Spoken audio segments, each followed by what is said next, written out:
नमस्कार साथियों आज हम बात करेंगे यूजीसी के मुद्दे पर। यूजीसी बहुत ज़ोरों शोर से पूरे भारत में फैला हुआ है, आंदोलन उस पर जारी है। तो यूजीसी के मुद्दे पर हमको यही कहना है कि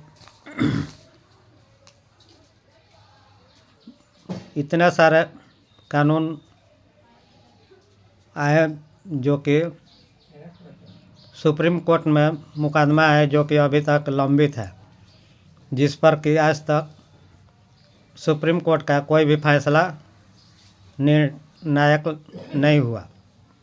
और 4 दिन में जो दाखिल किया गया मुकदमा यूजीसी का, तुरंत उस पर फैसला आ जाता है। सुप्रीम कोर्ट में अब तक लंबित मामलों में 2025 तक, सितंबर 2025 तक आंकड़े के अनुसार राष्ट्रीय न्यायिक डाटा ग्रिड NJDG के अनुसार सितंबर 2025 तक कुल लंबित मामला पड़े हुए 88,417 मामले सुप्रीम कोर्ट में अभी तक लंबित है, जिस पर आज तक कोई फैसला नहीं हुआ। इसमें 69,553 दीवानी का मामला है, सिविल सूट 69,553 मामले दीवानी का है, सिविल सूट, और 18,864 आपराधिक मामले क्रिमिनल एक्ट का लंबित है, जिस पर कि सुप्रीम कोर्ट का आज तक कोई प्रक्रिया या कोई निर्णय नहीं हो आता है। जबकि यूजीसी का मुद्दा पिछड़ों के लिए, अति पिछड़ों के लिए लागू हुआ था, उस पर 4 दिन में मुकदमा 10 दिन में दर्ज होता है और तुरंत फैसला आ जाता है। आखिर क्यों? आखिर आप सवर्ण समाज के लोग, सभी लोग कहते हैं कि हम हिंदू एक हैं, और पिछड़े के हक की बात आती है तो इस पर आप लोग तुरंत अपना रिएक्शन, तुरंत उस पर मोदी जी का पुतला फूंकने लगता है, तुरंत इस यूजीसी एक्ट का विरोध करने लगता है। तो इस देश को चलाने के लिए या तो सुप्रीम कोर्ट इस देश को चलाए, हर मामले में सुप्रीम कोर्ट में जाना और अड़ंगा आना सुप्रीम कोर्ट का, यह न्यायिक प्रक्रिया के लिए बहुत ही जो कि संवैधानिक प्रक्रिया में, लोकतांत्रिक प्रक्रिया के लिए बहुत ही दुखदायी है। देश को चलाने के लिए लोकतांत्रिक प्रक्रिया से देश या संसदीय प्रणाली से चलता है। संसदीय प्रणाली द्वारा बनाया गया मामलों का तुरंत सुप्रीम कोर्ट उसमें हस्तक्षेप करता है और तुरंत उसको खारिज कर देता है। आखिर क्यों? तो इस देश को चलाने के लिए या तो सुप्रीम कोर्ट चलाए या ना तो लोकतांत्रिक प्रक्रिया से चुने हुए जो पद या वो लोग चलाएं।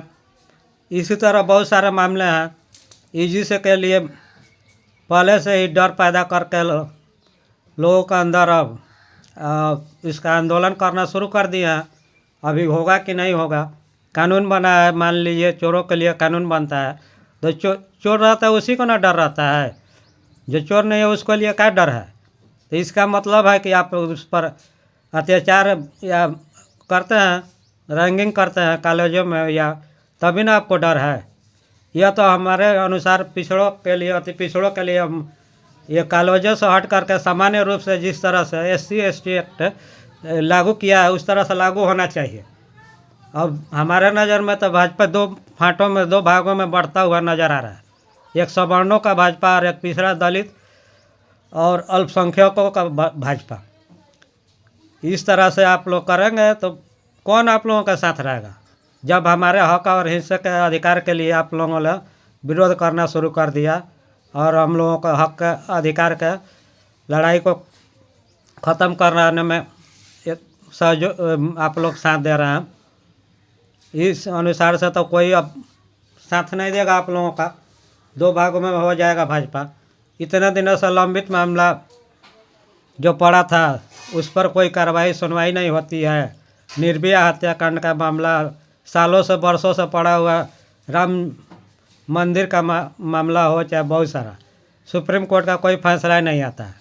और 4 दिन से दर्ज हुआ मुकदमा उस याचिकाकर्ता ब्राह्मण और जब फैसला करने वाला भी ब्राह्मण तुरंत फैसला सुना देते हैं कि इसको यूजीसी सही नहीं है, इस पर गलत उपयोग हो सकता है। कैसे आप समझ लिए गलत उपयोग हो सकता है? गलत उपयोग बिहार में ITI छात्रा के साथ गैंग रेप और करने के बाद उसमें कौन आ गया है, उनका नाम कौन से लोग हैं जो उसके साथ किए हैं? रोहित बुमिला कांड हुआ है, उसमें मणिपुर में बहुत आपराधिक में, उत्तर प्रदेश में होता है, कौन करता है, हैं? इस तरह से तो हम लोगों के लिए उत्तर प्रदेश के चंद्रशेखर आज़ाद भाई सही हैं, जो SC होने के बावजूद भी पिछड़े और अति पिछड़ों के लिए अपना लड़ाई लड़ने के लिए मैदान में आ रहे हैं। उसी के हिसाब से पिछड़ों के भाइयों से अनुरोध आग्रह है कि उनका चंद्रशेखर जी का हम लोग सभी मिलकर सहयोग करें और अपने हक और अधिकार के लिए लड़ें। अपना हक और अधिकार बिना लड़ाई और लड़ने से नहीं होगा। 4 दिन में मामला को तुरंत खारिज करके इसको रद्द कर दिया जाता है। संसदीय प्रणाली द्वारा बना हुआ जो नियम और कानून है UGC का, इस पर विचार विमर्श कोई नहीं किया जाता है और इस पर बिना किए हुए तुरंत मामला सुप्रीम कोर्टों में कॉलेजियम सिस्टम जो है उसको भी ख़त्म करना जरूरी है। खानदानी दर खानदानी एक ही व्यक्ति जज वकील नहीं रह सकता है। बहुत से सारे योग्य लोग हैं जो कि पिछड़े समाज में और दलित समाज में भी उसको भी वकील जज बनने का मौका दिया जाता है, देना चाहिए।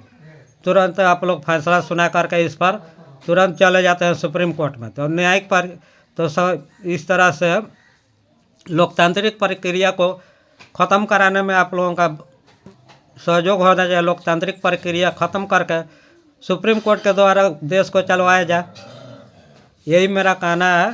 सारे अति पिछड़े के भाई लोग अपना अपने हक के लिए, अपना आंदोलन के लिए अपना मांग कीजिए, अपना लड़ाई, अपने UGC मामलों को लागू कराने के लिए सहयोग कीजिए। इसी के साथ जय हिंद, जय भारत।